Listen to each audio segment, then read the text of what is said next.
Hello everyone, welcome to FPL the Onion, episode 27. It's a three-part episode tonight with three of us joining. So Nick, first up, how are you doing? I'm good, thanks, mate. I'm seeing that just as we started, because there are three of us, we're already having issues with our cameras, but yes, it hopefully will recover and stabilize. But yeah, I'm all good. It's good to have Tom on again. Yeah. Welcome, Thomas. Welcome, Tom. Second appearance on the show. Third. Is it third? Third show. Sorry, right. Lots of threes tonight. Tom, do you want to quickly then just talk about your FPL experiences and this season? Is it right? Nick was saying you've not really got involved too much in the pre-season. I have a love-hate relationship with FPL. And last season was one of those difficult seasons. So I haven't brought myself to start thinking about it yet. But hopefully you guys can get me all enthusiastic about it and show me your drafts and get me excited. Okay. I do think there's something in this idea that you have these kind of good seasons, bad seasons. And I think part of it is because when you have a bad season, it's a little bit like with golf. If you're anything that you take really seriously, is that if you get inside your own head about it, or if you're overconfident about it, or if you're trying to be too differential or whatever it is. But I think when you have a bad season, the next season you're not quite as engaged, but you're not second guessing yourself too much. You're thinking, I'll just enjoy it this season. So the fact that you haven't created any drafts yet, Tom, is probably a much healthier position to be in than me, where I'm thinking, oh, well, finish in the top 5K, that means I'm going to win it this time. Whereas actually what's much more likely is I start, I think, oh, on the eve before it starts, I won't hoping to follow my own rules this season. I have a few set rules that I need to follow. Yeah. If I do that, I'll be okay. But that's the thing. I think you play it a lot straighter when you've had that chastening season before. Whereas I'll be thinking the night before, I'm going to go without Salah. And, that'll be my differential, how I'm going to win it. I mean, what rules did you think you broke last season, Tom? Your own ones, golden rules are these? Oh, just like all sorts, like playing the Man City roulette and chasing big point scores from previous games, having too many Villa players.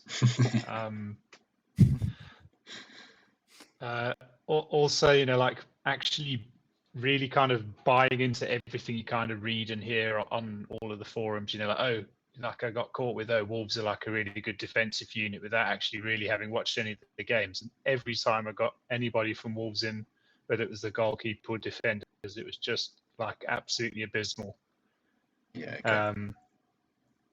Waiting too much on double game weeks, like getting in next thing you look, you've got like 3 Burnley players in your team you'd never have in a million years. Just like lots of lessons like that. Yes, so a few there. Never have Sterling, never have Mahrez. I might revisit the Sterling one now because he might actually get some games. But Mahrez, I definitely won't have him. It's so funny though, isn't it? It's so funny when you listen to people's rules or the times they got burned, because I'm thinking of the first Everton double game week when it was an absolute disaster and loads of people got in like Calvert-Lewin, Gray and like Michael Keane or someone, and it just was an absolute unmitigated disaster. And then for the one of the later Everton double game weeks, like game week 37, and then Richarlison absolutely smashed it for people as captain. So there's no rhyme or reason. You were talking about Wolves defenders. When I brought in Jose Sarr in game week 4, he absolutely smashed it for me for 10 game weeks, and that was one of the reasons that it kind of catapulted me up. So it's just like different people get different. I remember you making that sub, and I thought that's a bit of a weird one, but he did have an amazing 10 weeks. Do you know? I think the camel that broke the straw that broke the camel's back for me last year was subbing in Havertz for Salah's hat trick, where Havertz did nothing, and I actually just became really disillusioned and very I kind of almost gave up. But then I carried on playing and just making loads of transfers. So I was just like, do you know what? I'm so irritated. And like I had Rudiger on the bench for his 14, and there was just like lots of bad luck going on at one stage. But then I think I did get my head right, and then I was doing pretty well. I got like a lot of green arrows for a while, and I thought, right, let's get in the top 100. and then I don't know, something could just all went pear-shaped again. So there we go. Yeah, that is mad, isn't it? You mentioned that Havertz Salah shift. We're almost doing like a season review again. But it's that kind of thing where if you get on the wrong side of that, like if that happens to me in the first 5 or 10 game weeks with a call, and it's that kind of thing where because I'll be thinking I need to be a bit differential, it might happen. But that is the kind of thing. It's so difficult to mentally recover from in a season. So you've got to be lucky, haven't you? Kind of week to week, you've got to make good decisions, but you've got to be pretty lucky week to week. So. And where did you finish, Tom? Yeah, I'd like to say in this top 200,000, but I actually can't remember. I think it was around there somewhere. Okay. Yeah, so it was pretty horrible. But it's a bad season where you don't remember where you finished, because on the last day you're so like, whatever. It was just like one of those ones where I just didn't want to look. And the big question, elephant in the room, Tom, are you going to join our league this season?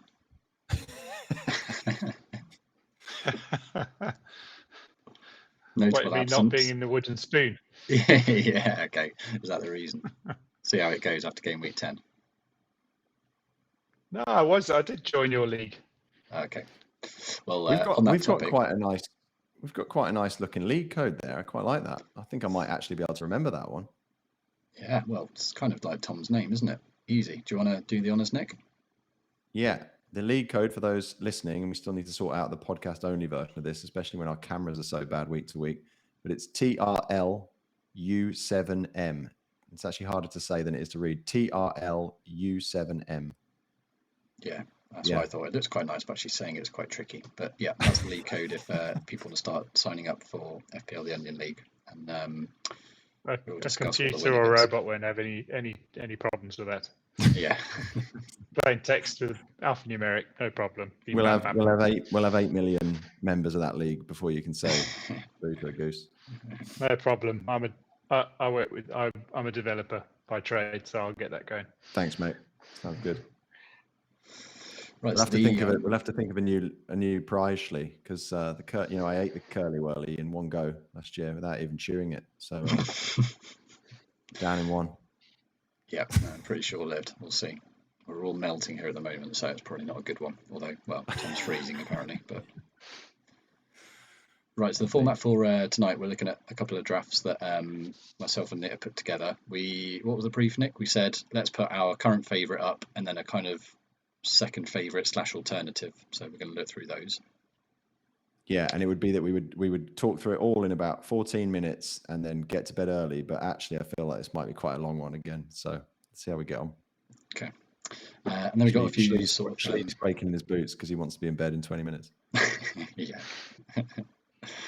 Yeah, I've got a bit of squash to see me through, but it is going down a bit quick, and I might be yawning in about T-minus 7 minutes. Squash. And then we got some sort of burning questions list, like some that we did last week, just a few topics that have come up that we think we should cover this week, and then a few Twitter roundups. So, 20 minutes easy. First up then is the two drafts I put together, and I've sort of put my workings in the middle for the one on the left, which is my current favourite, which I would say is pretty template. You can let me know what you think, Nick. And my thought process for that is in green in the middle. So first of all, I thought, right, what are my two captains?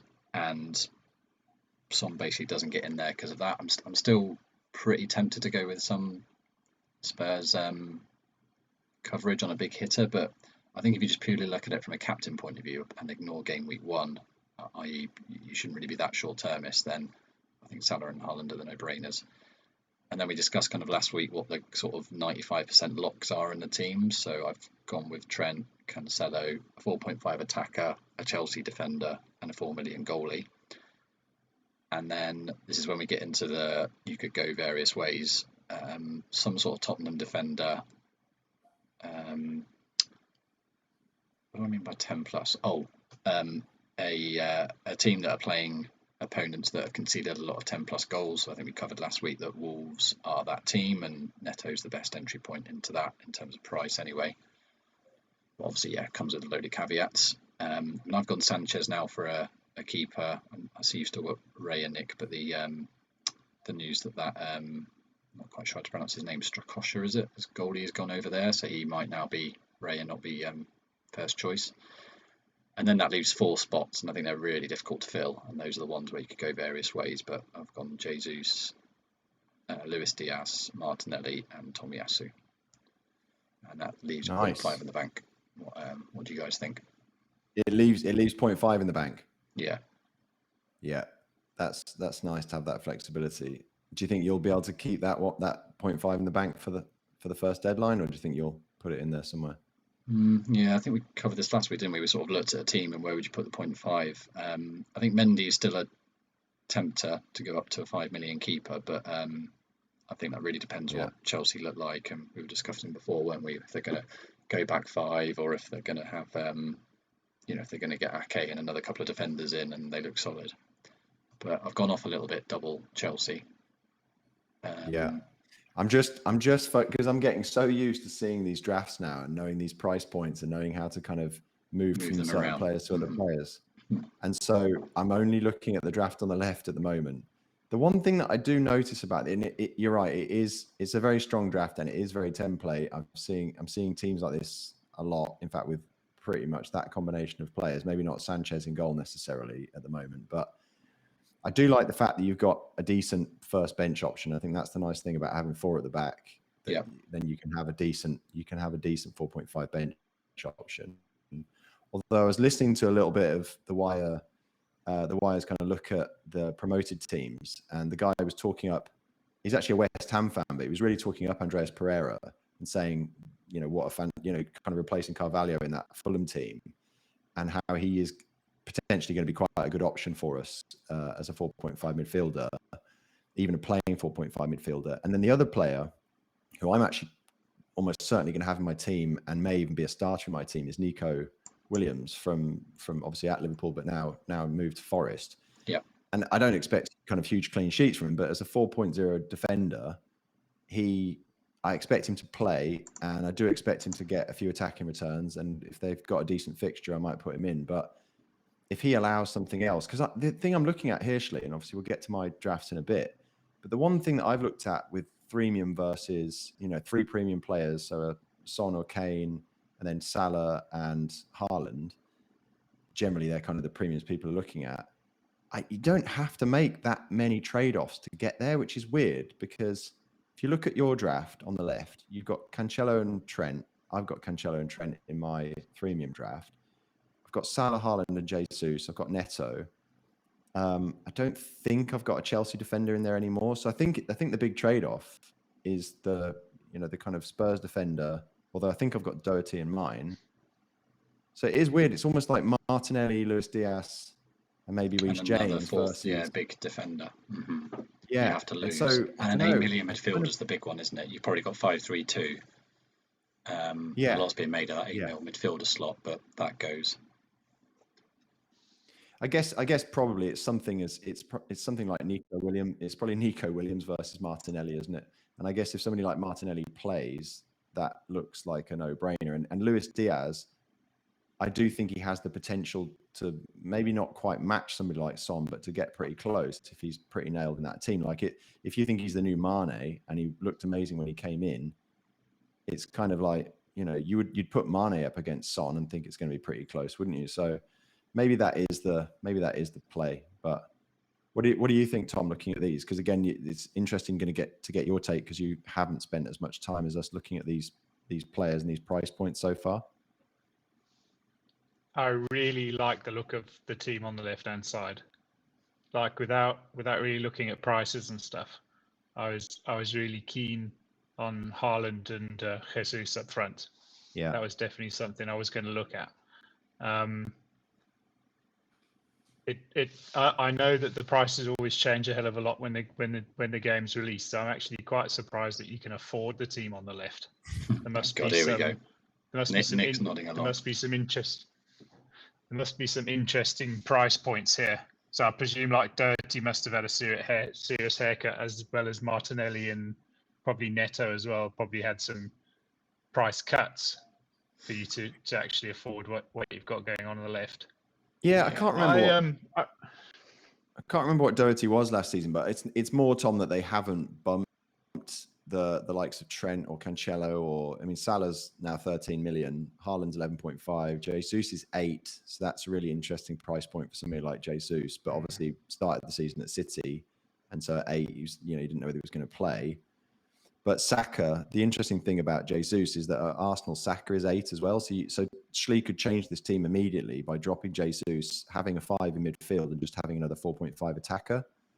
But obviously, he doesn't necessarily need to do that because he's got Martinelli. He's got another 8 million midfielder in Luis Diaz.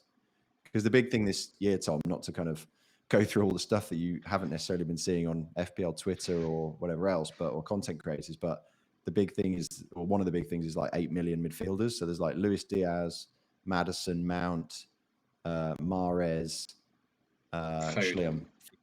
Foden. There's like a load of good midfield. Saka. There's a load of good midfielders at 8 million. Bowen's 8.5, which is quite interesting. I think they probably should have made him 8 along with the rest of them.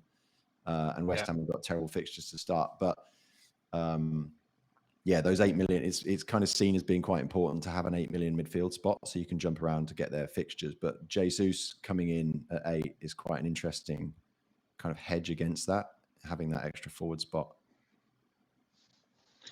I like it.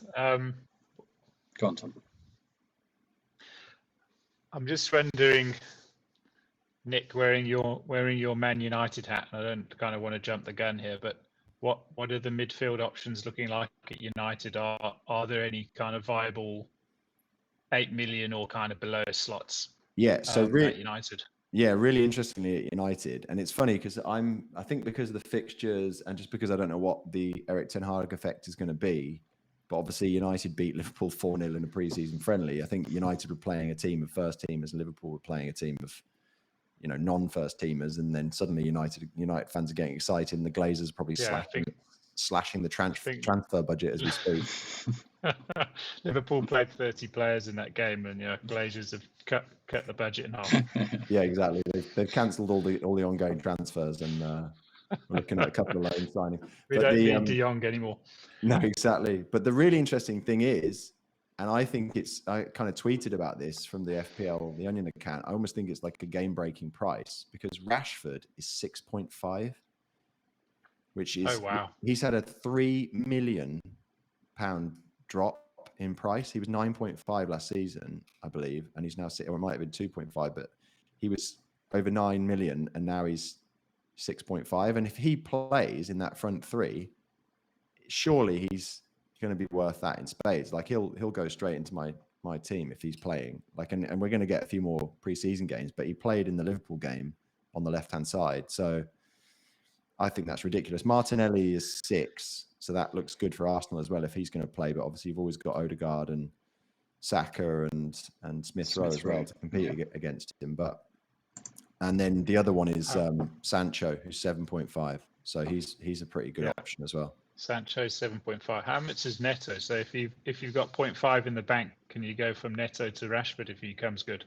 So Neto is 5.5, which is why he's in so many people's drafts, because he just enables the rest of these teams. And we were looking at it, and last season I think he got like 23 points, but he was injured for most of the season.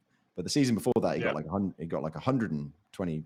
Oh no, he's quality. He's definitely a quality player for 5.5. He's brilliant. He's all right. But he breaks one of your rules immediately though, Tom. Right? No Wolves players. He does. He does. Wolves are not as inspiring going forward as they used to be. No, I mean, like the amount. I didn't really look at my team often and have like Jimenez in it. I used to just kind of shiver a bit when I had him up front. 6 to 9 point master, but their opening fixtures, Tom, are just incredible. And when I said 10 plus for Neto, they play like I think 3 of the relegated teams in the first 6 or 2 of them or something, and then they got a load of other ones. So I mean, Wolves have got to turn up, but on paper they're really good. Okay. Jimenez is 7, so if you think he's still maybe not got over his head stuff, and obviously last season they weren't great. It's not maybe worth 7. And then quickly on the right, I've sort of gone through some sort of like-for-like swaps. I mean, I kind of get a bit boring just on 4-4-2, maybe just to see how things can interchange quite easily. As you said, Nick, you can visualise people coming in and out a bit easier. The big thing I've changed from last week was I was quite adamant on 2 4.5 strikers, and maybe Jesus doing this thing has swayed me a little bit, but I have listened quite a lot about team structure and thought, and I think you pointed out last week as well, Nick, that if you don't have that 6 to 8 mil striker, that does make it so hard to get on someone if they do go off. So I've gone with Tony. I quite like Bruno with their Onion fixture. They're not the greatest after that, but I just wonder if Newcastle, they bought that pretty quality centre back whose name I've forgotten from the French league, I think. Postman. Thank you. Yeah. And obviously the Perisic swap for Doherty, and then Mendy in goal. So it's pretty similar. And then your mate Mahrez, Tom, but also with Kane, and thinking of that game week 1 switch to Haaland, and then Nico Williams on the bench. Nick. Do we know where Perisic is going to play? Do we know if Perisic is actually going to play left back? He might be. Definitely need to have a look at like where Conte is going to play Perisic, because if he's a bit more advanced, that's going to be like a super good one to get him in. I think he will, because he always plays wing backs, doesn't he? And so there isn't, unless he's going to take Son out of the team, there isn't another left-sided spot for him. So I think he played him at wing back for Inter. The thing that's gone around, Tom, is that at Inter, when he was with Conte subbed him before 60 minutes, something like 15 times out of 30 games. Because he'd probably done the damage and they'd won the game, and so he took him off for 60 minutes. But he's now 2 years older than that, and so people are pretty worried that Perisic is just going to keep getting taken out, because they've got pretty good options with as Shlee has here, Sessegnon and Reguilon at left back. Although I think Reguilon might go, but still, even Sessegnon, it's going to be good for them just to keep giving him minutes, isn't it? So that's okay. He's going to be playing for Spurs. I don't think any games are going to be won after 60 minutes. No. Well, did you see the training stuff recently that what Conte's been putting during pre-season? They're all throwing up on the side of the pitch. Yeah. Kane was being trained so hard he's chucking up. That stat on benching is pretty mad. We might as well just cover this now. This is one of the Twitter things I had, the sort of good and bad of Perisic, and someone's framed the benching stuff as the top stat. 42% of league games he was benched, and that was for Ashley Young as his backup. So the point being that surely he's going to share minutes. But then on the flip side, Baker from Above Average podcast, obviously Spurs fan, knows his stuff, looking at what Perisic would have done this season if he'd just done the same stats as last season: 8 goals, 7 assists, 16 clean sheets, and that includes when he was subbed off and would have got a clean sheet. He would have got 197 points before any bonus, and Baker thinks he would have easily got 30 bonus, so he would have become 3rd in FPL of all players. So he's got the potential for sure. Good grief. Yeah, there's a couple of things on that though, right? I mean, I don't know how many clean sheets Spurs got last season, but I'm not sure they would have got. I'm not sure they would have got that many, because he's going into a slightly weaker defense in a stronger league, arguably, and he is that year older. And this obviously wasn't under Conte, and you'd have to look at so many other factors, like what other cups they were in and how many other competitions they were playing. Because again, this season, the fixtures are so unbelievably congested this season because of the World Cup. So I think he is going to get quite a lot. I think for the first 4 games, he's worth a punt at 5.5. I think if the price was annoying, or congested fixtures when we get to them, maybe not. He isn't currently in full training though, is he? I mean, I'm sure he'll. What we've got about 3 weeks till the start of the season, less than 3 weeks. So I don't think he'll start the first. I've got a feeling that he won't be ready for the first game. Obviously, we'll be able to see if he plays 90 minutes a couple of games ahead of game week 1. Then maybe we'll know. But I'm still thinking, especially if they don't manage to get the Jed Spence signing over the line, that I think Doherty might be a better option. You saw how explosive he was, kind of between game weeks 28 and 33 or whatever when he got injured. But he has slightly less competition for that spot, I think, in Semedo, and I just think he might be a good option. Obviously, if they sign somebody, it kind of goes out the window. But I've seen Perisic has been in so many drafts until it went around that he's kind of still carrying an injury from the last game with Inter. But he's definitely a good option. Yeah, part of me is also a weird just a thing bit about Mans. Sorry, go on, Tom. Don't you just love the fact that like the competition for places in the on a Premier League bench, and the difference of opinions between managers. So like under Mourinho, Doherty was absolutely nowhere, and under the bearded dude, and he's actually a good player, and then he gets the chance, and he's actually, I mean, under Conte, he's done bloody marvelously when he's been given the chance. It's just actually just shows you. It's so right place, right time. Yeah, it is mad, isn't it? It is mad. Any other thoughts on those two, Nick? He's a fantastic. It's like we were saying, Shlee, like Doherty at Wolves was unbelievable, wasn't it? In that right wing back slot. So now that Conte's playing that, I mean, he was so derided. He went from being like everyone think he was amazing to everyone think he was an absolute donkey who couldn't pass a ball. Yeah, just doesn't work like that. Should we move on, Nick? Any other thoughts on this? What other thought? I mean, I think I'll be like information overload by the time we get around to game week 1. And I think actually a sensible thing to do is just to pick a flexible team with strong players and actually be pretty close to the template. Like on the right, you've got Kane in there. I've been thinking about that, and it'll be interesting to see how kind of our thoughts on this evolve over pre-season. But I was very much like, I love that Southampton fixture for Kane. You know, people have been talking Kane up. He obviously had a brilliant end to the season. It probably does just make sense just to start with Haaland, because you're going to want Haaland for Bournemouth. You don't want to book in that transfer. There's still a chance that Haaland gets a couple of returns against West Ham because he's brilliant on his debut. And I think he's probably brilliant on his debut because he probably shows up thinking, I'm so much better than these people. I'm a physical specimen. I'm just going to smash them and show them what I can do. And as long as he's fit for the first game, it probably makes sense just to have Haaland over Kane. What if they were equal ownership? Do you think you'd go more likely to go Kane? I for sure would. I think there's a massive fear because it's such a high EO. I would as well. If they were the same ownership, I'd go Kane because the fixture's better, and we've been told fixtures are king, and I believe they are. But I think, like you say, Shlee, imagine Kane blanks against Southampton and Haaland destroys against West Ham. You're already going to be chasing. Yeah. I don't think it's worth the risk. Just on that, just while this is kind of good to talk as we go. This, I know we'll come back to that actually. It was just a good Twitter thing I saw on just a reminder about midfielders versus strikers. And I know, you can say Haaland's just an absolute monster, but they do get less points for 1-0 win or 2-0 win. Sorry, if Haaland scores and Son scores, you're going to wish you had Son because Haaland's only going to get 9, whereas Son can get like 11 or something. So I do wonder if we're moving a little bit too quick to the strikers. I mean, here's me with two strikers when last week I said you only needed 1, but that is in the back of my mind a little bit.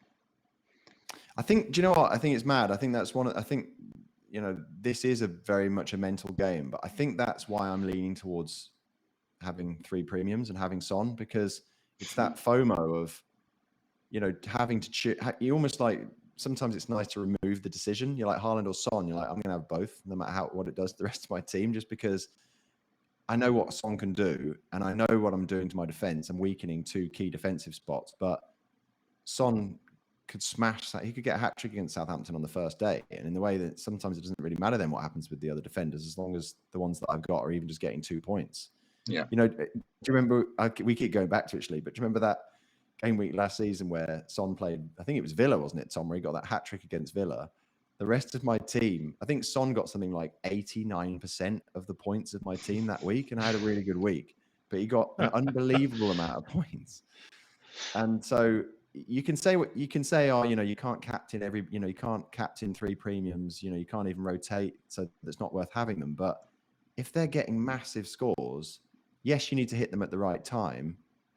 But I do think I probably will end up wildcarding quite early. And so I just like that early. Spurs fixtures are pretty good other than that Chelsea game. So I just like the idea of having Son for those opening fixtures. I can totally destroy the template and the structure of my team with my early wildcard, can't I, if it's not working out? Yeah, Wolves Wolves at home, then Forest away. They are decent for sure. Baker again on the Above Average FPL podcast, he mentioned something that's very maverick. Well, I don't know, I'm thinking about it, maybe not, but I've not heard anyone else say this. He is tempted to start with 2 premiums, Son and Kane, and then make the decision in game week 2, which is more important to get, Salah or Haaland, which is pretty cool. It's good. Oh, he's going to start without Salah as well. Start without Salah, start without Haaland. Have 2 Spurs premiums. Captain, I guess, one of them. You can't not have Salah for Fulham on the first day. Fixtures that's less so blue. Maverick. It's pretty Maverick. If he was going to have 3 premium, that's two out there, lads. That's 2 out there. Yeah. If he was going to have 3 premiums and Son, if he had Son, Kane, and Salah, and then decided which of Son and Kane to get rid of to get Haaland, I could go with that. But I guess it's more like Son for Salah and Kane for Haaland, isn't it? Yeah. Because he doesn't want to make 2 transfers in game week 2. Exactly. The thing that I'm thinking of, I can't remember whether I talked about this last week, Shlee, but the idea of bench boost in game week 1. Mm-hmm. So I have a game week 1 bench boost draft, and I really like it. I think it looks great. I think the thing that's leaning me away from it, because the thing this season, Tom, and again, you may not have seen this, but because of the World Cup, between game week 16 and 17, we've got unlimited transfers. So basically, we've got unlimited transfers during the World Cup. So it's almost like the season's cut in 2, and it's like pre-season now where we've got unlimited transfers, and then during the World Cup, we've got the same again, plus the kind of pre-World Cup wildcard and the post-World Cup wildcard. So we've basically got 3 wildcards throughout the season. And so there's an argument to say, well, I'm going to just use one of those wildcards to start my season, bench boost in game week 1 or game week 2, and then wildcard, like play an early wildcard, so that you probably jump yourself ahead of the pack by say 20 points if it goes well, 20 or 30 points, and you've used one of those wildcards. And the only thing that's leaning me away from that, because I really like it as an option, the one thing that leans me away from it is that you are effectively using a wildcard to bench boost.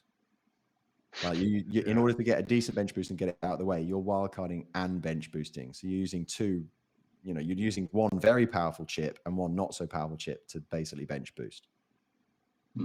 Only if you do bench boost after. I mean, having a strong bench might be handy, but yeah, it's that fallback plan, isn't it, of even the first wildcard. But it's not in a double. I know we say it all the time, but Magnus got 40 points from a double game week bench boost last season. You're talking about 20, yeah. I mean 30 if you're really lucky, but it's not going to be much more than that. And wasn't it involving like Pereira and 4.5 defender and stuff? Yeah, Pereira playing Liverpool and Nico Williams against Newcastle, and and this is the thing, Shlee. I mean, it's good to talk to you about these sorts of things because you'll very appropriately talk me out of it. But I think the other thing is, just to counterbalance what you were saying, is when we would normally bench boost in the second half of the season, true, for a double game week, we'll only have 1 wild card left at that point. So it will be really difficult to do that well, won't it? Yeah, it's fair. Yeah. Well, I've got another stat that will maybe, I don't think it's going to talk you out of something. I think it's going to make it more cemented. So we'll get onto that now.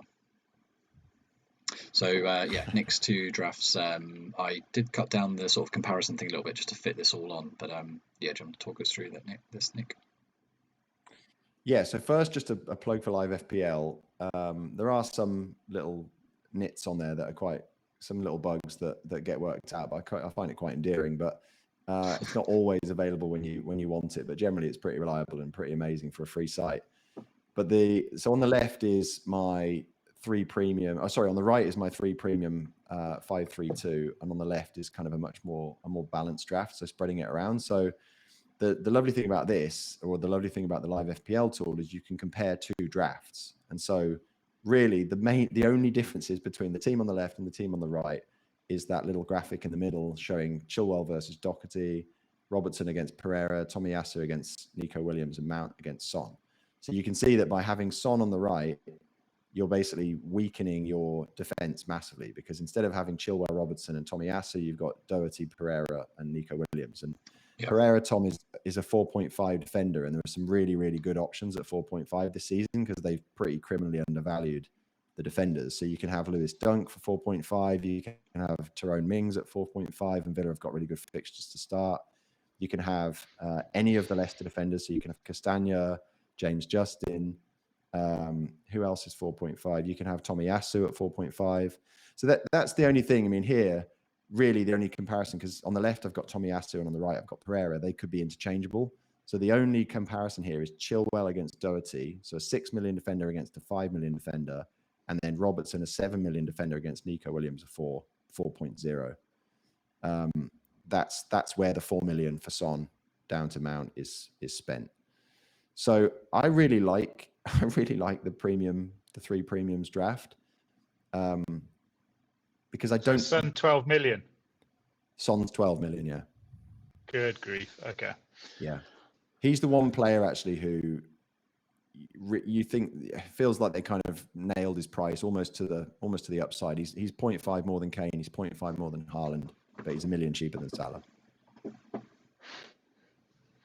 But yeah. Yeah, big boots to fill. But I mean, if you look at his stats from last season compared to Kane, he really did kind of crucify him, didn't he? He did, but then it's funny when you say it like that, because you think about the rest of them. Salah at 13, Haaland 11.5, Kane 11.5. They're all penalty takers, aren't they? You expect Haaland to take penalties for City. You'd probably expect him to. For Son to tie with Salah for the Golden Boot with no penalties, pretty amazing. Yeah, he was just incredible. On the end of everything. And I mean, that highlights reel you sent through the other day, Nick, of Kane, it shows what an amazing passer he is. He's so creative, and everyone's slagging him off a bit for dropping into the number 10 role, but that's where he can do so much damage. Yeah, I mean, that highlight reel, it's the same thing Thomas sent to that other chat as well. I don't know whether you had time to watch it, but I only watched the first minute of it. Yeah, because I get kind of bored with those highlight reels, but his passing is unbelievable. He passes it like Beckham. It's ridiculous, and yet he's also, if he gets in the right position, he's got a ridiculous finish on him as well. So, but then that watching that kind of video makes me want to have Kane for that Southampton game. So as I say, I'm very easily swayed. Any thoughts on these drafts, Tom? Can you actually see it, Tom? Yeah, sorry. It's a small screen and I'm sharing it. Trouble reading it, but Tom's looking at his mobile phone and like an inch by an inch. It's funny because when I see these, it's almost like looking at the Matrix now, where I'm like, I just know who these players are. Through it, yeah. Them so much. I definitely prefer the left hand side. With the right hand side having Son, Salah and Haaland just looks a little bit imbalanced for me. And I suppose isn't as flexible kind of, or as sensible, prudent as the one on the left. Yeah. But I was burnt last season as well. Like, I don't know. I am a huge Kane fanboy, so I will always kind of err on having Kane over Son, and that burnt me a lot last season. So I think I need to learn that lesson. That if Son starts coming good, it's kind of time to move the team around to get him in. Yeah, but interestingly though, I mean, and that's the other thing, right? In terms of flexibility, because that cuts both ways. I mean, if the team on the left, if Son does go mad, how do you get him in? It's very difficult, isn't it? And that is the challenge. You're almost doing the same kind of thing that you've done on the right by downgrading Robertson and taking Mount up to Son, aren't you? You really are going to lose one of your premium defenders to get to Son. Yeah, exactly. But that's the thing, you see, because when I look at these two drafts, I mean, obviously, again, the graphic in the middle shows it, but the one on the right still has Trent, still has Cancelo, still has Jesus, still has Haaland and Salah.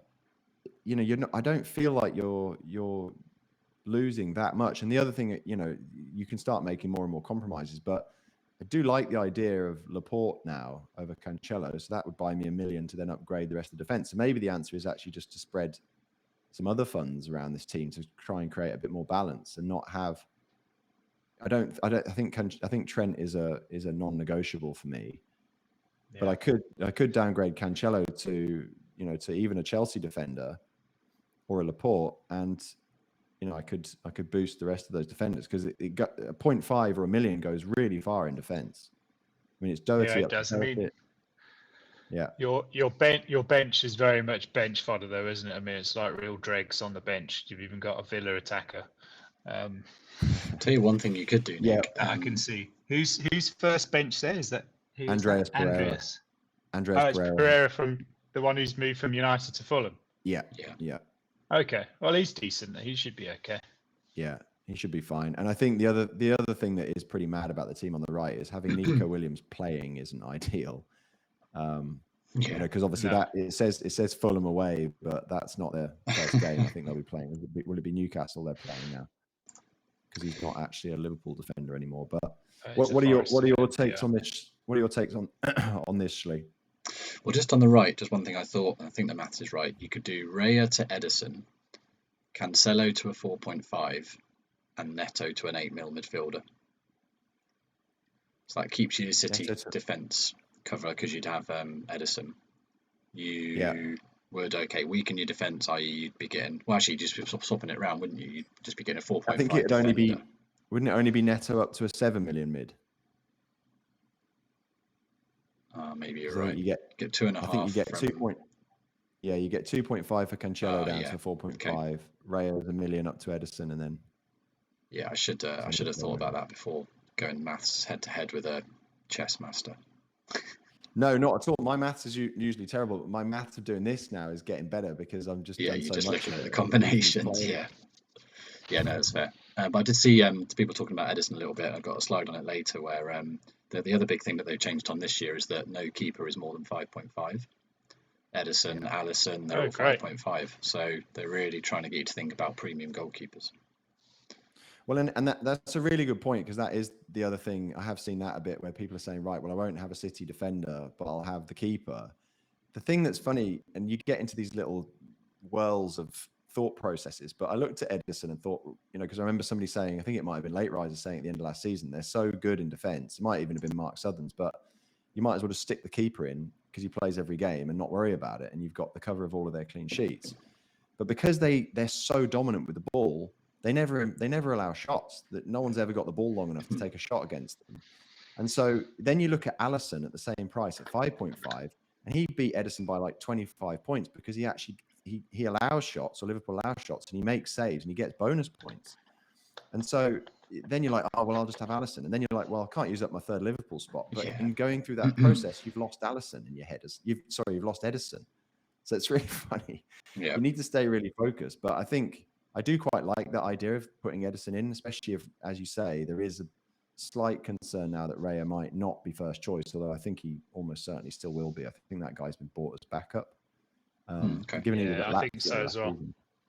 Yeah. What about Mendy what about Chelsea's? He's 5. Mendy. He's 5. That's not. I mean, it's a good price, isn't it? It's pretty mad that everyone else is 5.5. Yeah, I mean, they're definitely gonna concede shots. It just seems weird that we want to put a goalkeeper in where his defense are going to allow shots against him. Yeah. I know. We've said this, haven't we, Shlee? It's a weird game, isn't it? You're balancing up this idea that he'll let in a load of shots and he'll save them all. But what happens if he lets one of them in and then suddenly the clean sheet's gone? So Ederson probably is the one, isn't he? But if Chelsea keep signing world-class centre-backs, then maybe Mendy is the one. Here's the stat then that I think you will think cements the threemium a bit more. The other person that doesn't like the one on the right is Rate My Team. I did quickly chuck in the numbers before. So the team on the left, the 4 different players I just put in: Chilwell, Robertson, Tomiyasu, Mount. First 6 game weeks, they get 101 points. How many do you think the 4 on the right get? Well, I mean, Rate My Team's going to give Nico Williams like nothing. I had to actually put in the other Forest defender, that was 4.5, because he's still actually at Liverpool at Rate My Team, so it was like 0. So I did give you that. Like, I don't know, 35 points or something. No, 76. So 25 points down. I think you're going to be in the first 6 game weeks. So obviously you're not captaining Son there, so you could argue that's going to get you a bit more. But it is pretty clear that it doesn't like the one on the right. I thought it was a bit further. I thought it was quite far apart, more than I thought. I thought it might be quite close. But do you remember my biggest issue with Rate My Team? And again, I understand why they can't do this, but they have to work on averages. And so it's very possible in those game weeks that Son hits a couple of 18 pointers. Yep. And yet Rate My Team is never going to give him 18 points for a game, because it's like, well, what are the chances that he hits that kind of number? But we know that Son could do it. True. You could say that Mount could do it as well, though. But you're right. I know what you mean. The four on the right. Okay, you're not going to get pretty much out of the top three. But yeah, who's likely to get an 18-pointer? Son could do that in a couple of times, and the four on the right, on the left, sorry, could do that no times. Yeah. I'm much more, Tom, how do you, and we'll get to some of these questions later, but in terms of, because of those 8 million mids all being the same, the thing that's quite difficult about picking a team when you're almost, Trent and Salah pick themselves is that third Liverpool spot. I love Robertson because he did so well for me last season, and I do think he's a fantastic pick, although he was like 20 points behind Cancelo at the same price last season. But he's going up against Luis Diaz for that third Liverpool spot, and there's not too much in the price. Like, you can switch the team pretty easily to have Luis Diaz instead of Robertson in that team on the left, where you can have Luis Diaz instead of Mount, and then you can just have a different defender at the back there, like maybe another Chelsea defender. But how do you feel about Luis Diaz? Are you a fan? I'm a big fan. I would just want to see what Klopp's actually going to do. Who's Mane's kind of natural successor in the team? Who's Klopp going to favour? I think it is Diaz. Yeah. But there's always Jota in the mix. There's always there's a few other guys floating around that team. There's obviously Nunez that he needs to kind of integrate into the team as well. Yeah. So but Robertson and Trent are going to play. Yeah.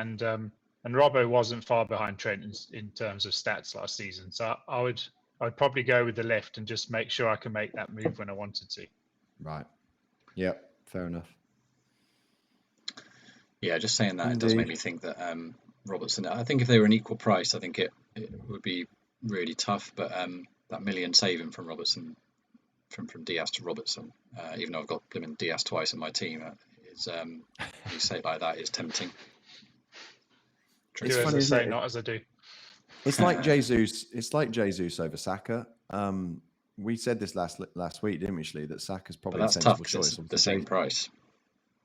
Yeah, exactly the same price. But Jesus has just hit that hat trick in pre-season, and he might be on pens and everything. But Saka probably is the sensible. He's probably still the sensible choice because he's the known quantity and everything else. But we all want these like sexy new players, don't we? Or he's in a new team, and what can he do? And what's Diaz going to do? But Robertson is the solid.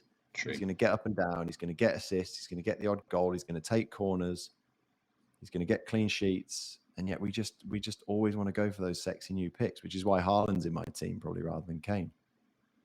Yeah, I know. We do want to have all of these like these kind of sexy choices, as you say. But I mean, it's just that's the joy of the game, isn't it? You're hoping that Jesus is going to go to Arsenal and start like he did at City when he was just banging them in for fun. Yeah. And you're also thinking nobody else is going to remember that Gabriel Jesus can actually score goals because they haven't seen him do it for 4 or 5 seasons, but he actually can. Yeah.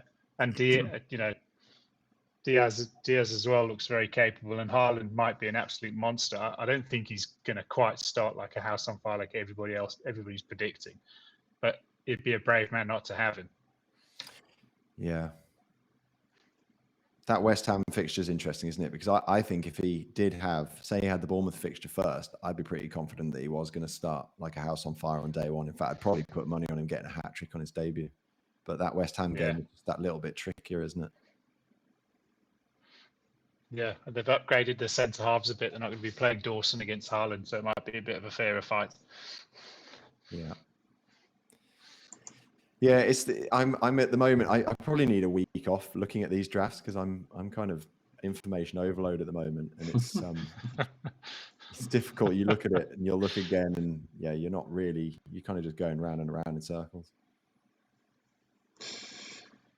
Right, Nick, you sent over these 8 talking points. So should we just try and go through these one by one and fairly quick fire with them? How do you want to do this? Yeah, let's do it. I think we've already answered a couple of them. We've just talked about the Alisson. We talked probably a few minutes ago about Alisson being worth the third Liverpool spot. How do you guys feel about that one? Do you think there's any chance you'd go with Alisson over Diaz or Absolutely Robertson? not. No way. Shlee? I think think there's an argument for it. I think if you really feel you've got the perfect team and the Robertson to Alisson downgrade gives you that cash, I think it'd have to be part of a double up though. Like, I don't think you could have Alisson and no other Liverpool defence. Like, I think Alisson, Diaz, and Salah, for example, would be bad. But I think Alisson, Trent, and Salah was okay. Yeah. And I think I feel about that with premium keepers all over. I think if you have Ederson, although I partly talking you into that to get an aim in with midfielder, if my maths was wrong though. I don't think you can have Ederson and no other City defence. I think that is a bit risky.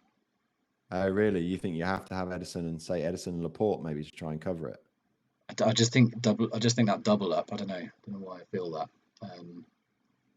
I just think it's interesting, isn't it? Because who gets more points, Raya and Cancelo or Ederson and Laporte? Raya and Cancelo or Ederson and Laporte?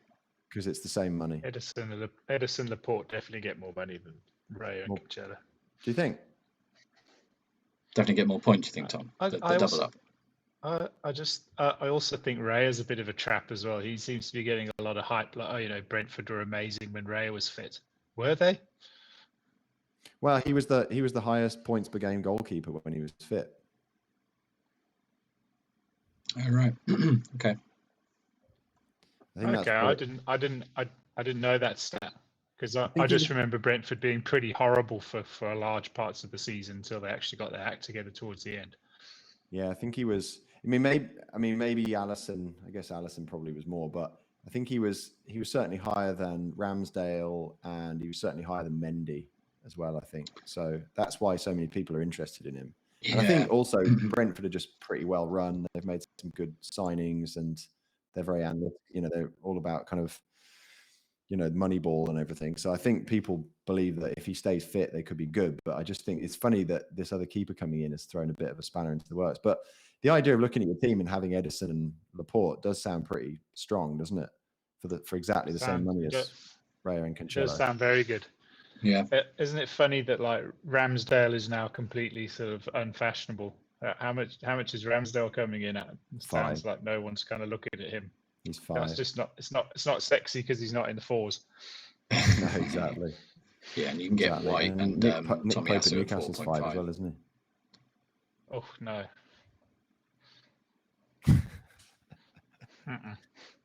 But then the argument against your double up, Nick, I think we both agree that the double up's better. But then if that locks you out of say Mahrez goes off or Foden, then that's surgery to sort that out.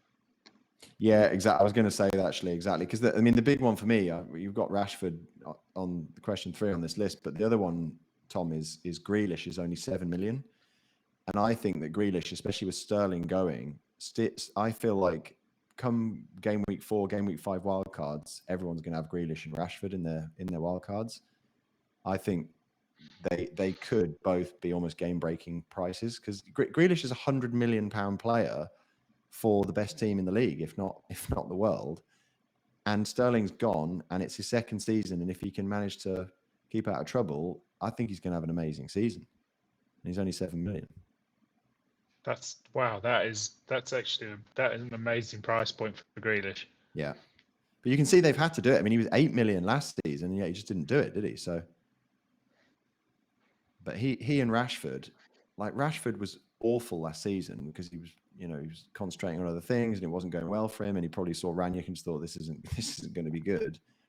If Rashford plays on the left side or even plays up front, if Ronaldo leaves and they think, right, let's just put Rashford up front for a season, you could get 180, 190 points from 6.5 million midfielder, couldn't he? Yeah. They were both him and Grealish were not concentrating on the football. Rashford for altruistic reasons and Grealish perhaps for other reasons. But you could have the two rascals for like a very cheap price point. Yeah, that's what's great about the game, isn't it? They could both sort of get lucky and get in the side and sort of start really well. And you're absolutely right. Everyone's going to be scrambling to wildcard them in. Yeah. Game week 4 is when that turns, though. I think I've said before, they've got 3 tricky, brainy, analytic teams to play at the start. Brighton, Brentford and Liverpool, all of those have got, top tacticians, academy. They're going to be analysing everything. I think they're all going to be tight games. But after that, Southampton, Leicester, Arsenal, they all struggle to defend. That could be quite a switch there. Yeah, Southampton, Leicester, Arsenal, then even Palace and then Leeds. Palace not quite so good away. Leeds but then is nice. Leeds. But it isn't. I think I saw this the other day. United's fixtures look. Is it really good around? Is it game week like 14 or something? They suddenly have an absolutely unbelievable run of fixtures. But then you're going to be running into the World Cup, aren't you? 14, 15, 16. Yeah. So we are. I think we are going to have to look much more short term because of the World Cup. Because everything will change during the World Cup. People get injured. People come back exhausted. You know, it's going to be baking hot where they're playing. And if teams go far, I don't think we have to worry about that for Rashford necessarily, but maybe Grealish. We skipped a question. What about Jesus versus or Jesus versus Saka? I said an update on this because we'd said last week definitely Saka, but that Jesus hat trick has kind of turned my head, and I've now put Jesus in all of my drafts. Thoughts on this, guys?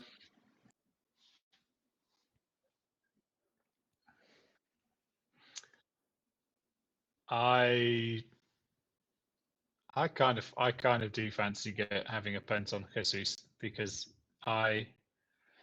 another one of my rules that I didn't really share at the beginning is I kind of like to have the sexy transfer. So I usually will go for like the big money signing. So Haaland I will definitely be going for, and not that Jesus is a big money signing, but I just actually like him, and I hope he does well. And if he does well, then I'm going to do well as well. And I must say, is Saka now 8? Yeah. I mean, what was he, 6.5 last season? Yeah, I think so. Yeah, that's what he started at. I suppose I suppose for 8 million, he does represent really good value. But I think I'd probably just go Jesus at the beginning. Probably not sensible to do that. I probably should go Saka, but it's weird because again, you think about the way these thought processes work, right? Jesus joining should make Saka a better option because he's got a better forward to supply, and Saka, he should get more assists. Maybe he'll take some goals off him. Maybe he'll even take penalties off him. But Jesus' record in penalties is horrendous. Apparently, he scored 5, missed 7 or something, which is just an awful record. But as soon as Jesus scored that hat trick, it was like, right, Jesus instead of Saka. Now, maybe that's because of my team structure. But if I do decide to not go freemium and have even 2 8 million spots in midfield, or even just one, Saka was my preferred 8 million spot before Jesus joined. So why wouldn't I still just have why wouldn't I just have both of them? Because Arsenal's fixtures are pretty nice, aren't they? The first 5. Can't you just swap Mount out straight for Saka? Yeah, exactly. So maybe I should just go back to that and just. I mean, Chelsea's fixtures are really good from an attacking sense. I would have Saka over Mount. Yeah. I don't know what the fixtures look like saying that, but I think Mount ended up having a good season, but he always seems to have like a purple patch. It doesn't feel consistent. Maybe that's just my perception of it. I don't know how you guys feel about Mount. I completely agree with that. I didn't feel like he was ridiculous, and then I was very surprised seeing the number of goals and assists that he got. He's very like 2 point or 15 point, like isn't he? He doesn't sort of tick along. He sort of really just explodes and then goes missing. Yeah, Saka was a lot but more you look at those Chelsea fixtures from an attacking perspective until game week 8, they're pretty sweet. Apart from the Spurs. Oh wow, yeah, they got some really good ones. Yeah. So that's the thinking. But maybe I should go back to having 2 8 million mid spots. But then it's like, well, Diaz. Again, it's that maybe I have to have Robertson to kind of offset Diaz, and then maybe I could try and have Mount and Saka to try and take advantage of these. Maybe that's how I spread the Son money around. Just wonder whether Jesus and Saka 2 8 mils is too much for Arsenal. I mean, yeah, they're 5th on the ticker, but Palace isn't a great fixture. That's a lot of money in a team that they're going to have to change over quite a bit. There's number 9 is changing. Yeah, I do like this idea though of having a forward. I know I'm kind of almost taking my 8 million, one of my 8 million mid spots by putting it into the attack when I would previously have probably just gone one up front. But by having a forward at 8 million, it means you can come down to Wilson, you can come down to Tony, you can come down to, one of the newly promoted attackers. It is probably quite a good way of being flexible by having 2 decent priced attacking spots. Yeah, no, that's true. So I quite like that. I think I need to go after this. After this, I need to go and build a draft with Laporte and Edison, putting Saka back in the midfield, and just seeing what that looks like. Get rid of because on your Mount draft, you've got Chilwell. I don't know. People sometimes talk about, you might need a Chelsea attacker, but if Chelsea line up with a back five, James and Chilwell is quite expensive, but it's not. They're both cheaper than Mount. I still would prefer those two than Mount. But then I didn't. Mount's one of these Mahrez type players for me. I never really owned him. Well, I didn't own him at all last season, I don't think, and never at the right time. So I feel a bit not confident of when to actually get him, which maybe makes me a bit biased. Yeah. It's funny, isn't it? Because in pre-season, things change so quickly. If they get Koulibaly over the line, I'm probably going to be back in for 2 Chelsea defenders again. Yeah. Who have they got? Have Chelsea actually signed anybody to replace Rudiger and Christensen? Who have they got? They're looking at Koulibaly, or I think they've had an offer accepted for Koulibaly. It's moving forward. And the other one is Nathan Ake. They've gone to City for Ake and Sterling. I mean, City must just not see Chelsea as a threat at all to be selling these kind of players to them. It's like, go on, have a couple of decent players. Yeah, they don't have any players left though. City are already like a pretty thin squad, and they've already lost Sterling, Jesus, and if they get rid of Ake, they haven't got many players. They've obviously, like the people who work for Pep have never heard of London before, and they think it's like a different country. Exactly. Yeah, we're selling to London, that Eastern European country. That Ukrainian team. We'll probably play them in the Champions League later in the season.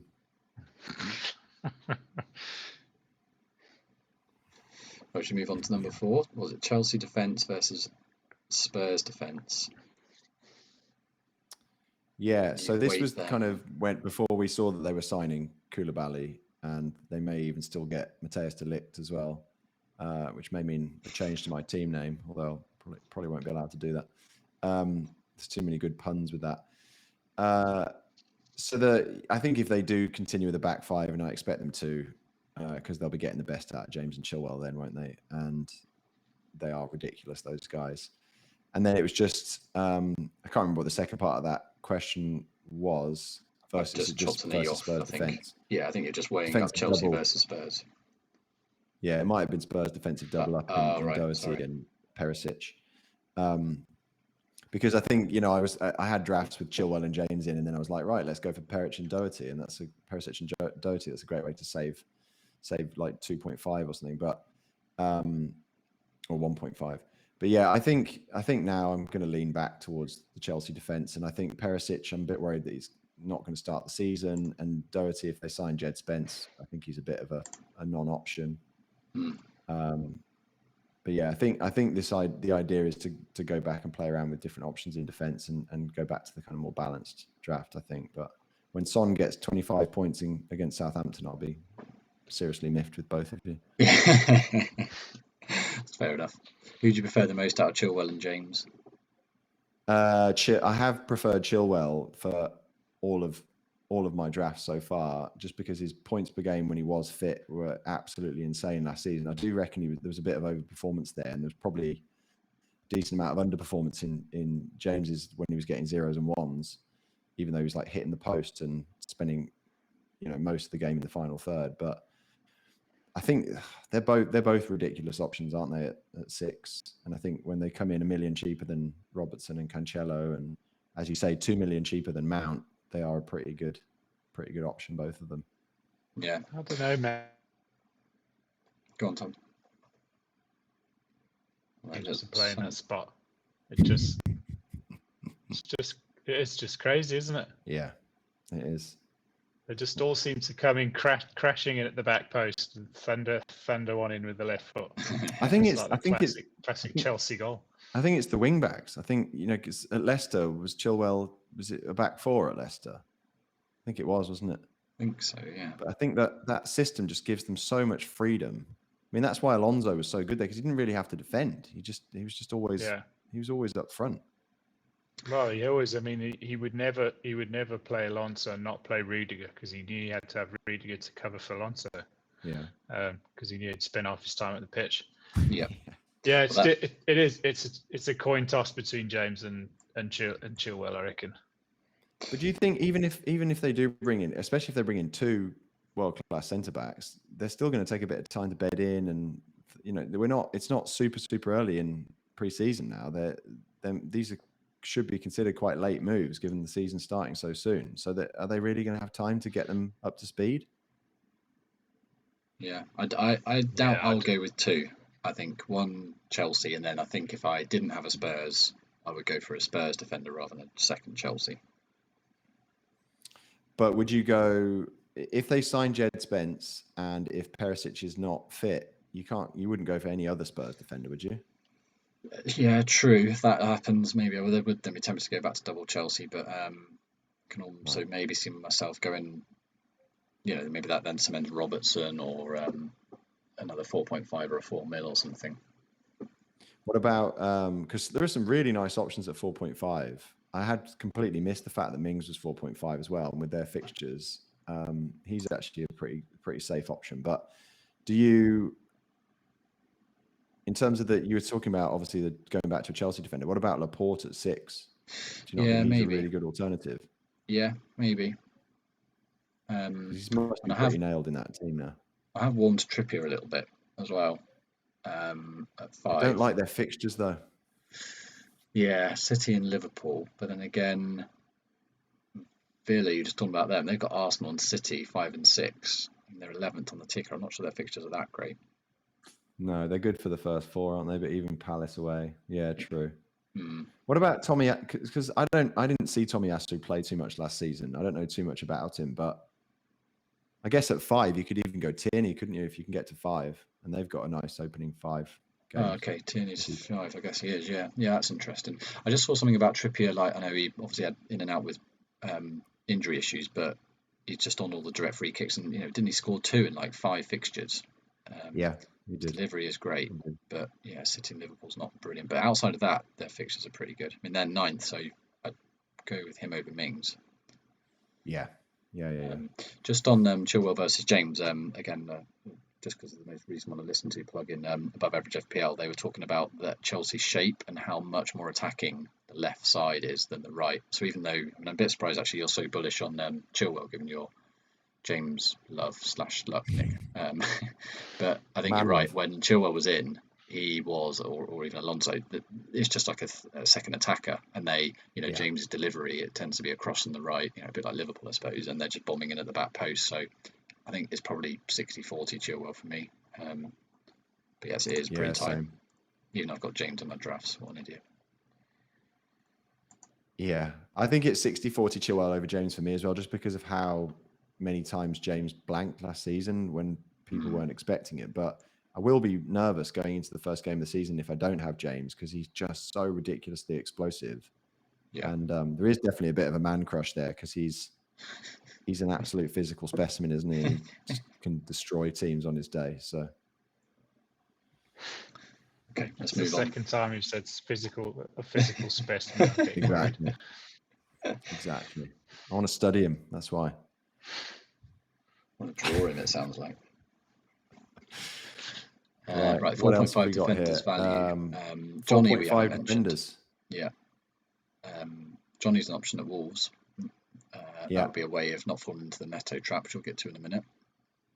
But you could, this is the thing, there are so many good options at 4.5 that you could have Trent and Cancelo or Trent and Robertson or Trent and a Chelsea defender, and then have like 3 4.5 defenders and just rotate them and just pick the best fixtures and then spread those funds elsewhere. You could probably build a ridiculous midfield and attack if you've got 4.5 defenders.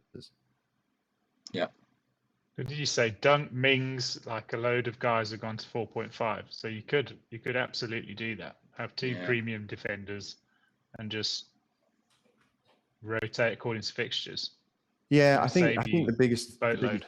The biggest point is that if you can get to, say, you can get from 2 4.5s to Laporte and Chilwell for just 3 million, and yet that 3 million in midfield is like, I don't know, the difference between, I don't know, Grealish and Sterling, say.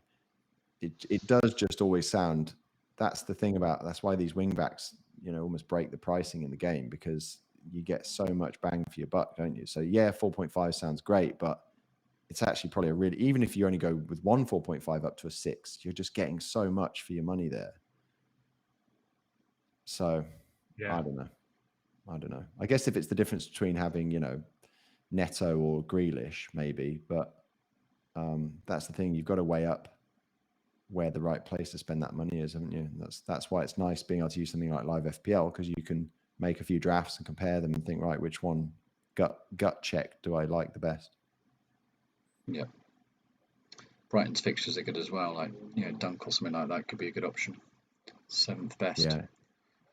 It's a shame that Lamptey's not kind of considered to be any kind of. He's just always injured, isn't he? He's just often getting injured, and he's often getting taken off on 50 minutes just to save him. But he would be a great alternative to those, to Reece James. And imagine if Chelsea had kept Lamptey and just played him whenever he was fit. Yeah. Lamptey and James, ridiculous. So am I reading this ticket correctly? The top 3 from last season are 1, 2, 3 on the ticker for the first 8 games.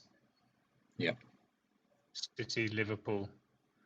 Well, there you go. Let's stop the podcast, lads. Just load your teams up with 3 from each of those, and just fill the rest of the bench fodder. Yeah. There you go. Well, that's the joke that some people are making with their drafts. They're saying they've got 10 of the 10 of their 15 players are from teams in the top 6 last season, and that's where Nick was, in hindsight, rightly saying last week that the template is strong. Like, so many players are above like 50% ownership because people are just seeing absolute no-brainer, good player and good team and good value, and also we can load up on loads of them. So the promoted sides and stuff are just not getting a look in. It's a bit of a shame. That's probably why I haven't even looked at Man United players, because if you can get Liverpool, City, Chelsea, Arsenal players, why wouldn't you just do that? And then even Raya, like the only one of mine who isn't a part of those teams is Raya in my balance squad, and they're 5th on the ticker. So yeah, kind of makes sense. Right, let's rattle through these. Tom, Neto, massive trap. Enabler rather than massive trap. I don't think you can get overly upset with someone at 5.5 million if you can. Agreed. Get you to other players that you want to get on. Fair enough. Yeah, he's the one I'm forgetting. He's the other one who's not in the top 5. What if he does nothing in pre-season? What would you say his percentage chance of coming in? But he looks like he's going to start. Percentage chance of being in your starting 11, or your starting team. I think that is the one really, really weak spot, isn't it? I think if you can improve that. I mean, if I can get Neto up to Rashford without Son in a draft, if I can get an extra million and go Neto up to Rashford, that might get rid of Threemium for me, because he is quite a weak spot, I think. Yes, he could do well, but you could also jump on him in my game week 4 wildcard, couldn't I? So it's like, and he might be up at 5.7 at that point, but I expect Neto to be so well owned that there won't be many people left to buy him. But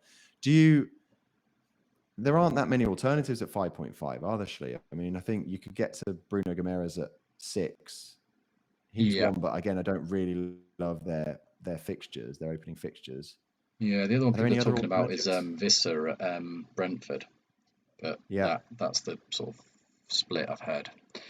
I mean, Wolves' fixtures, you wouldn't want to do anything wild card 5 or 6. That's when they turn awful. But their first 5, Leeds, you're worried about Leeds. Fulham newly promoted, Newcastle not great away, Bournemouth newly promoted, and okay, Spurs is in there. Then they got Southampton. I'd say it's probably 30% for me that he gets in my team, even if he does nothing, or some Wolves cover, because I just think those fixtures are silly to ignore. But it might be a bit biased. And I guess also if you've got Nico Williams, a 4.0 defender on your bench, you could play him against Everton in game week 3 when Wolves have got Tottenham, or you could even play Andreas Pereira against Brentford at home. That might be a good alternative to Neto in game week 3. Nico Williams is at Forest, right? Away to Everton. He'll be at Forest. So they've got Everton away, haven't they? Game week 3 when Wolves have got Spurs, because that's the one thing in the first 6 fixtures for Wolves that I wouldn't really want to play him against Spurs away. I don't see him doing anything in that game. Yeah, okay. But then there are alternatives. If you've got players who actually play on your bench, and I think in Nico Williams and Andreas Pereira, we've got two gifts of 4.5 and 4.0. Unless Wolves isn't the trap, but Neto is the trap, and maybe I just wonder if, like, I don't know how much Podence is, but someone like that might come to the fray if they start banging them in pre-season. Maybe I'll just go with whoever looks like they're in form. Can't remember how is Podence 6 or is he 6.5? I've no idea on that, and I'm not sure I could even name who is going to play behind Jimenez apart from Neto. Like, my Wolves knowledge is pretty low, but. Their attack was absolutely atrocious though last season, wasn't it? It was horrible, wasn't it? I think they scored as many goals as Norwich, and Norwich got relegated. Wow. I think it was something like that, or maybe their expected goals was the same as Norwich. It was something like that. They had an attacking stat that was the same as Norwich's, which isn't great. Right, Haaland versus Kane. I think we've discussed this a bit. Are we all going to start with Haaland, or Shlee? You've got Kane, haven't you, in your draft? Well, Haaland in my preferred draft. Kane was in my risky draft. I think, Okay. I think I summed this up earlier. If they're the same team selected by, I think it would be close, but I think because Haaland is so high, it's a bit of FOMO. Well, a lot of FOMO. I still love the idea of starting with, if I don't have Son, I'd lean more towards having Kane for that Southampton game and then moving to Haaland in game week 2, almost no matter what happens. But if I do spread the funds around, I'm probably more like, because I'd want a Spurs attacker for that Southampton game, and then I would just be head in my hands for Haaland against. Yeah.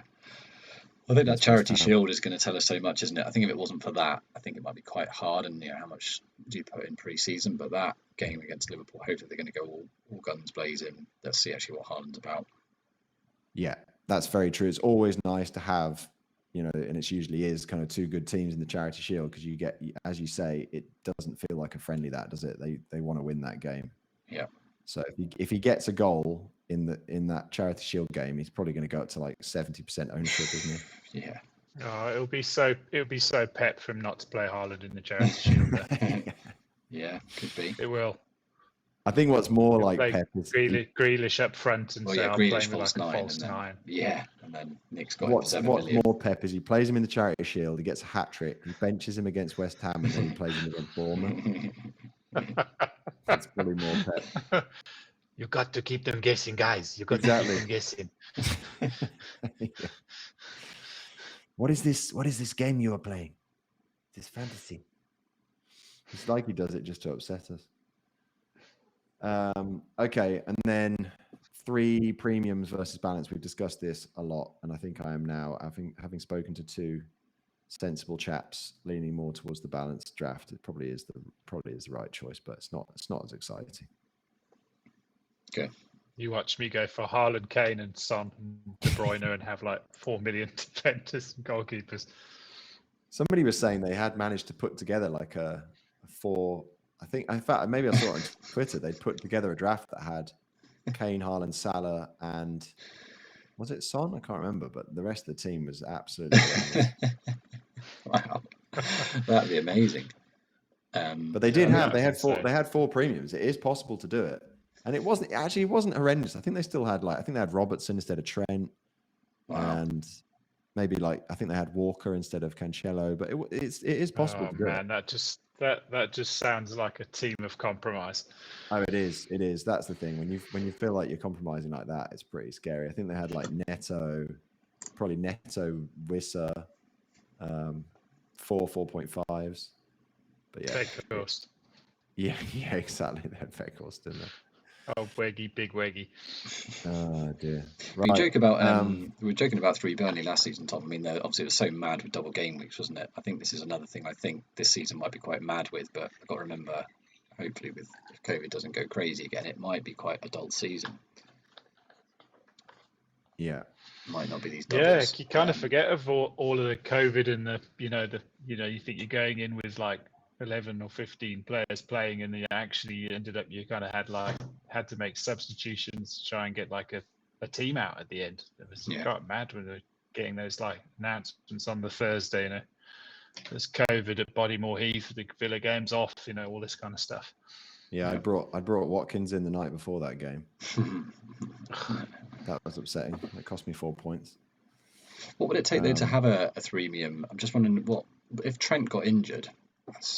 Maybe that's not the. Maybe it needs like 2 injuries, but most people just go Robertson then. But do you know what I mean? If like I don't know, Trent, maybe Trent and Robertson, or if Trent and Cancelo got injured, then that might make threemium back on.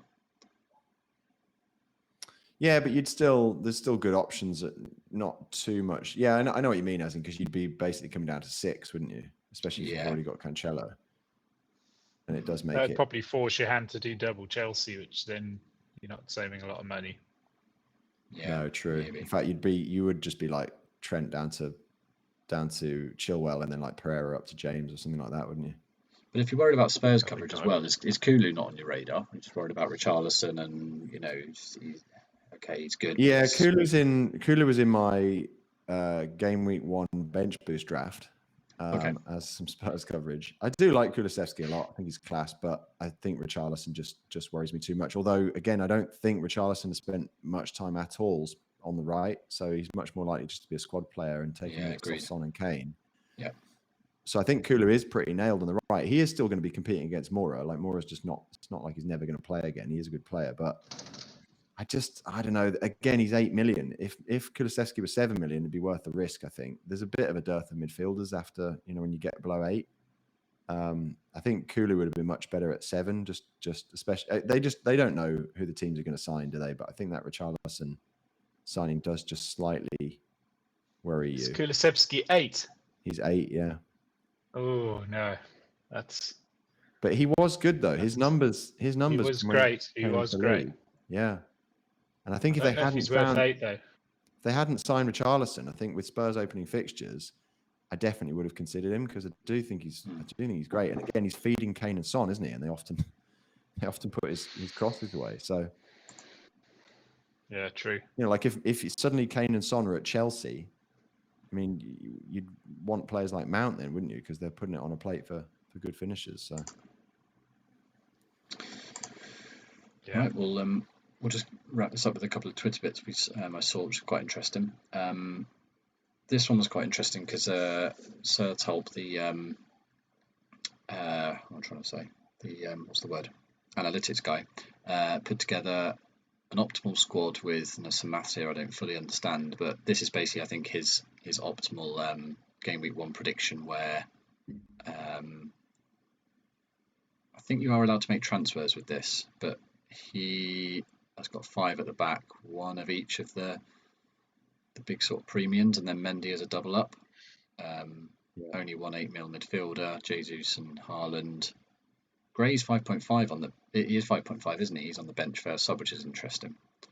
Yeah, so he's put interesting. This through this his algorithm, and he thinks this is the best combo. And then just on the right was something that caught my eye, just the reminder about how better midfielders are than strikers. In just they get the extra point for a clean sheet and a goal. So the orange line there is how many points I think the top 10 midfielders got last season, and how many points the top 10 returning attackers got. And the fact that the orange line's above the blue line suggests that you do get more points for your buck for a midfielder. Which I thought just quite interesting reminder. It does. I love when you bring this stuff though, Shlee, because I look at it and think, if you make Salah and Son forwards, which if you're going to make Jota a forward, Salah and Son should be forwards, then what does that do to the numbers? Does it certainly brings the blue line up and the orange line down. And so is it the fact that they get an extra point for a clean sheet and bonus and extra point for a goal, or is it just that there are some ridiculous forwards classified as midfielders who are getting huge points, including the 2 biggest scoring midfielders? Yeah, maybe, but isn't your argument only valid if Salah and Son have changed, but they haven't? No, because I mean, my point is, like last season, if you think your blue line, whether you classify people as forwards or midfielders or whatever, your blue line is made up of like Cristiano Ronaldo, Harry Kane, Ivan Toney, Wilson, whereas your midfield line is made up of Kevin De Bruyne, Salah, Son. The best players that we have in the game are the midfielders, and it's just the way it is. Whereas Haaland this season is probably going to change it. he's going to be a bigger blue dot probably further up. It's weird, isn't it? Because the point system hasn't changed, but years ago we all had 3 forwards. We had Aguero, we had Aubameyang, we had. Do you see what I mean? So I feel like it is strange. I just think the bigger issue on this is the fact that the midfielders there are better picks in the midfield, and if you're weighing up a Kane versus a Son, then you can look at the extra points. If you think they're pretty similar players in terms of ability, then you can weigh up the extra points for a goal and a clean sheet. But I don't know necessarily whether those 2 lines tell you, because that you're not comparing apples to apples. You're not comparing Son as a midfielder versus Son as a striker. I'd love to see the history on this data if you take it back 4 or 5 years compared to, because last season I think we were acutely aware that there were better midfielders than strikers, and that hasn't always been the case. No. And I think Nick's point that you've got Haaland and you've got a few, there definitely are much better midfielders than strikers. There's been a bit of a dearth. I mean, like at some points in the season, you wish you could have actually had no strikers in your team at all. Yeah, you're right. It wasn't always the case. So I think last year was a bad year for forwards,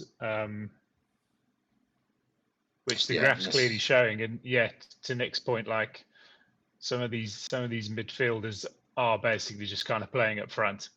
But I still want to have I still want to play 3 strikers, because that's still the way I've my best seasons have been. I've played 3-4-3. Okay. But I'm willing to move away from it and go play 5-3-2 or whatever. I mean this team actually looks really good. Hang on. I mean, the correlation of these it isn't quite completely accurately correlated, is it? I thought, because an interesting thing to look actually would be if you look at Bowen and you got like 29 attacking returns or whatever he got. If you just converted his points, if you made him a forward and converted all his points, like what would that do to him? Yeah. That would be really interesting, wouldn't it? I think it would reduce. I mean, I think that's sort of the point where the line for people that scored 10 goals, you're getting about 20 points more for a midfielder than an attacker with that goal output. Yeah. I think you're right. The summary is that if you're looking at a 50-50 call between, like, say, Haaland and De Bruyne, which is interesting because all of us seem to be going Haaland, is that history tells us you would go with the midfielder, and the same with Son and Kane and Jesus and Saka's the classic because they're exactly the same price. So I think if I am 50-50 with that, I probably will go Saka. It is interesting though, isn't it? Because even with De Bruyne, like I think if they had made De Bruyne the same price as Haaland, I mean, obviously I think 11.5 would have been a bit too cheap for De Bruyne, and maybe 12 would have been too expensive for Haaland, having looked at his price at 11.5 now for a few weeks. But if they had been exactly the same price, I think I probably would have gone for De Bruyne. Yeah. Because he is the known quantity, and he is going to be assisting Haaland. But it's just it is interesting, isn't it? Haaland it's the unknown. Although we're excited about De Bruyne being the known quantity, and so we're like, we know what he can do. Haaland being the unknown, we're like, well, he could get a hat-trick in the first game, and then he's playing Bournemouth in the second game. It's like, almost the sky's the limit with the unknown quantity, isn't it? Yeah.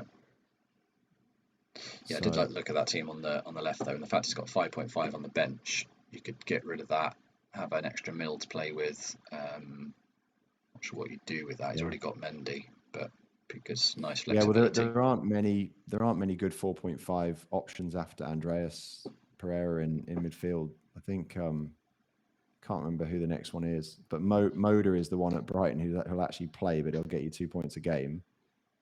I don't think there are that many other 4.5 options in midfield. But or you could do Gray down to a 4.5 and then Neto to Rashford. Yeah.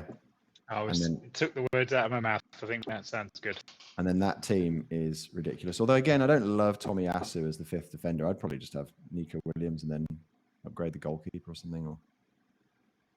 And then just to finish on a bit more optimization stuff, I thought this was interesting. This is loads of simulations of the first 6 game weeks, and you can't make any transfers, and what players they suggest you have, and how often they appear in the best team. I think it's out of 50, so Trent with a value of 50 suggests you should definitely have him.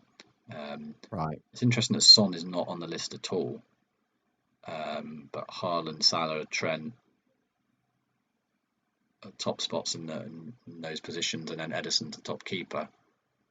Yeah. Andreas is high on the 4.5, so that suggests he is the enabler to go with. There's loads of interesting stuff here. Solanke and Tony as the best strikers after Haaland.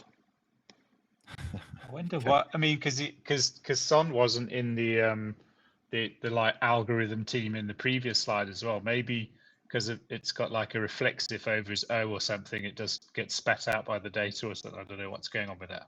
No, I think it's because the game definitely thinks that 2 premiums is better than 3, and that your 2 premiums should be Salah and Haaland. Yeah, and this one is no transfers, so you're not going to do any hokey cokey in the first week. It's assuming you just accept that. Yeah, Son's good for game week 1, but not for 2 and onwards. That's the thing as well, isn't it? How is Dominic Solanke like going in as a great option here? I don't get that.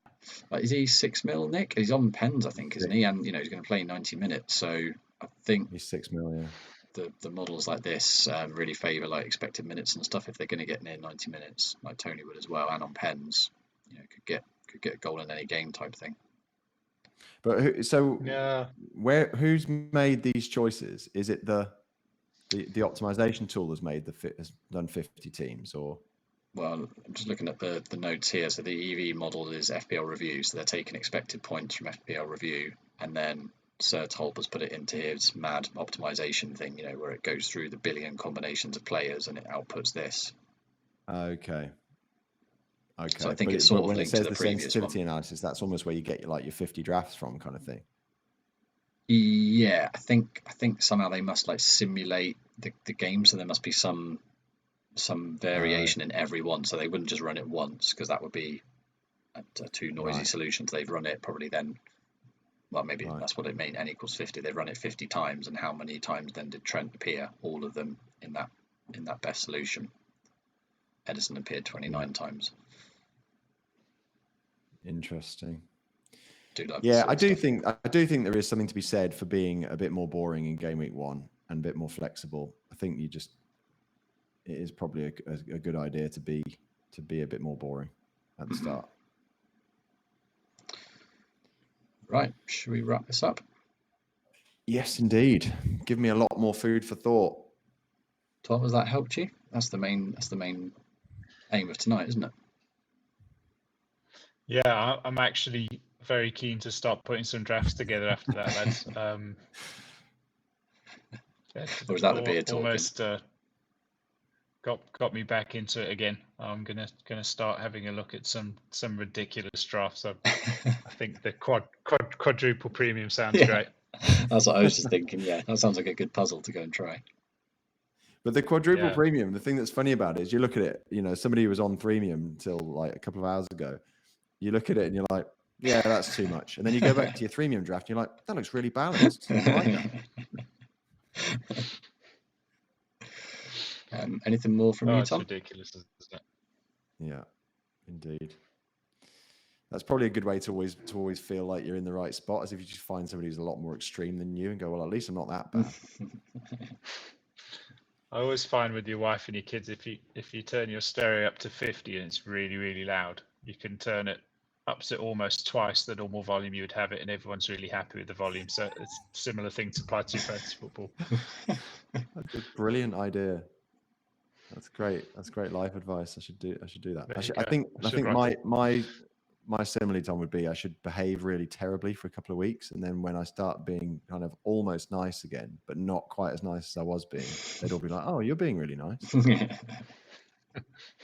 that's the way I should do it. Sounds like you're going to do that a couple of weeks before FPL kicks off. Start being really mean.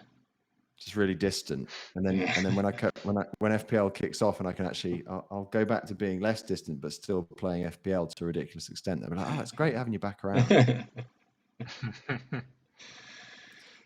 plans. Anything more? Tom, thanks so much for coming on. But it was really good to get your take on it, especially not having looked at it as much as we have. And when you said have we helped you, I think if you're about to go and spend 3 weeks just putting drafts together, we probably haven't helped you. But Yeah, No, slippery I slope. won't spend 3 weeks, but I'm keen to have a look at it, and I think you could tell by my reaction that I wasn't expecting some of the prices that you guys were telling me. So there's a few. I wasn't surprised that Salah and Son had gone up, but it sounds like Son's had like a real rocket in his price. Yeah. And I'm quite happy. I'm going to be able to afford all the defenders that I want. But it's just about that. It's about that midfield kind of how many good strikers do you have kind of puzzle, and the goalkeeper puzzle as well. So yeah, there's a lot to think about. But yeah, thank you. No worries. Yeah, I'm gonna build a draft right now with Laporte and Edison and Rashford in it. I think. See what happens. Exciting times. Sounds good. Good. I'm going to go and finish my squash. Right. Thanks for watching and listening, everyone. Couple of cubes of ice in it, Shlee. Thanks so much, Shlee, for all the prep again. Amazing, mate. Thanks, really Shlee. No props, guys. If you enjoyed the content, then please like, share, comment, and subscribe, and we'll be back again soon. Night, everyone. Bye. Bye. Cheers, guys.